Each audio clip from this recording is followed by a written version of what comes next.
Bonjour à toutes et à tous, voici l'analyse de l'or et du CAC 40 pour le mercredi 3 janvier. Une petite vision sur l'or, je vous disais en fin d'année dernière que l'or pourrait être potentiellement l'actif de cette année 2018. Je vais étayer cela en vous faisant voir deux graphiques. Le premier graphique, l'or explicité en euros et non en dollars. On voit que l'or a subi une phase de correction importante entre 2012 et 2014 et puis depuis cette date-là, l'or repart dans un canal haussier parfaitement bien architecturé. Cette année, grosso modo, enfin ces 2 dernières années ont été des années également de consolidation, mais simplement un retour en direction de la tendance haussière de fond sur l'or exprimé en euros.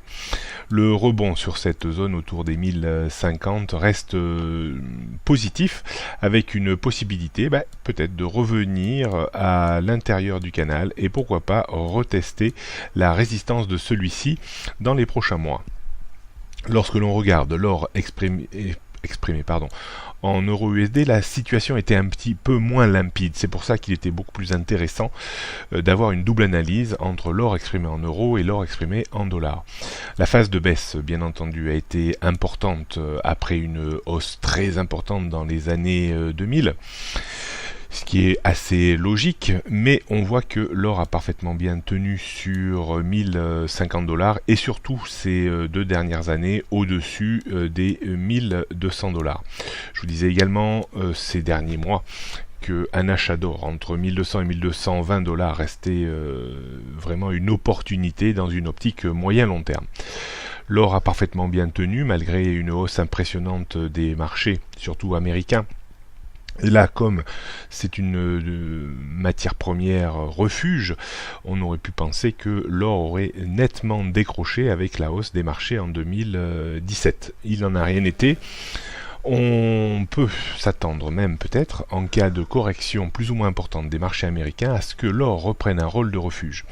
Si on regarde l'or explicité donc en dollars, le débordement de 1360-1380 $ ouvrirait mécaniquement un potentiel de hausse sur 1500, voire même peut-être un petit peu plus haut.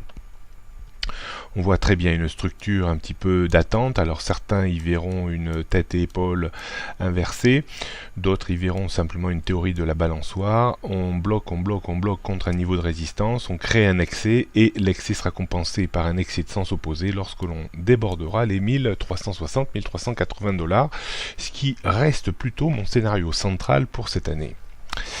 Voilà ce qu'on pouvait dire sur l'or, qui me semble être vraiment un actif intéressant à surveiller en 2018. On poursuit par le CAC 40 qui nous a donné quelques frayeurs hier. La rupture de 5300 points a provoqué un retour sur la zone que l'on évoquait hier, entre 5250 et 5260 points, qui correspond à un ratio de retracement en 50% quand on prend la hausse depuis l'été dernier.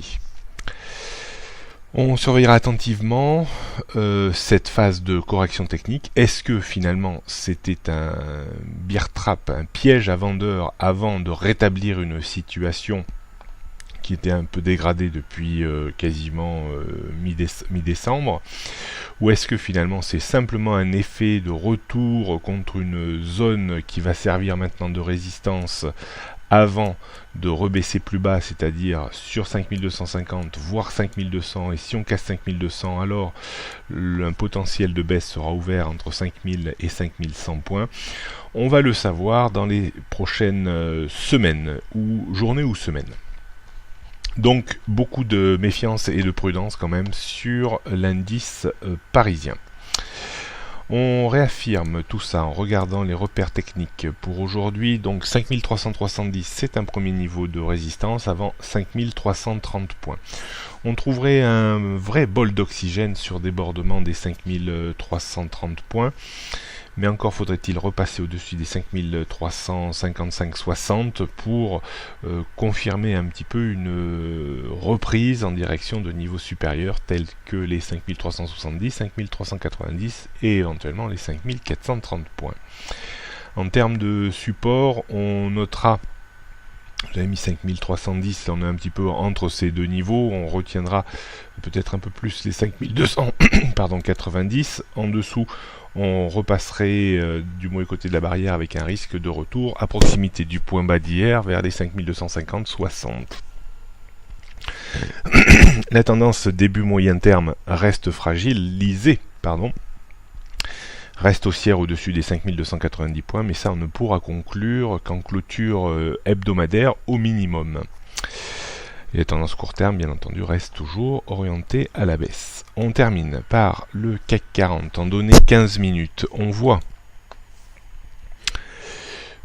une situation de reprise, après avoir plongé sur ce support important à 5260 points, qui correspond, comme je vous le disais, à un ratio de retracement de 50% de la phase de progression que l'on a constatée depuis l'été dernier. Là, on arrive actuellement autour d'une zone de résistance vers 5370 points. Au-dessus, comme je disais tout à l'heure, 5330 points, puis 5355 points. On sera méfiant sur une rupture du point pivot jour, un petit peu au-dessus des 5290. Si on passe vraiment clairement au-dessous des 5290 points, alors le risque sera réel et sérieux de revenir à proximité immédiate du point bas d'hier. Donc d'un point de vue stratégique, pas toujours évident, parce que on ne sait pas si c'était un bull trap qui expliquerait une remontée importante, ou si c'est finalement une correction technique qui va buter contre la zone actuelle pour repartir de plus belle. La prudence exigerait quoi? D'attendre la rupture des 5288-90 pour revenir un peu plus vendeur et essayer d'aller grappiller 15-20 points à la baisse avec un stop que l'on mettrait au-dessus des 5300. Est-ce qu'il faut acheter sur débordement un peu confirmé des 5300 pour viser une correction que l'on limitera aujourd'hui à 5320-5330 points? Je pense pas qu'il faille vraiment viser plus haut dans l'immédiat. Ça reste possible, mais un petit peu risqué compte tenu de la dégradation qui est quand même un petit peu présente depuis une quinzaine de jours maintenant.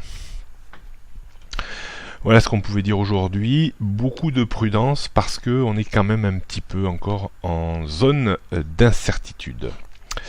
Ne manquez pas mon seul et unique séminaire de 2018, le 25 et 26 janvier prochain à Paris.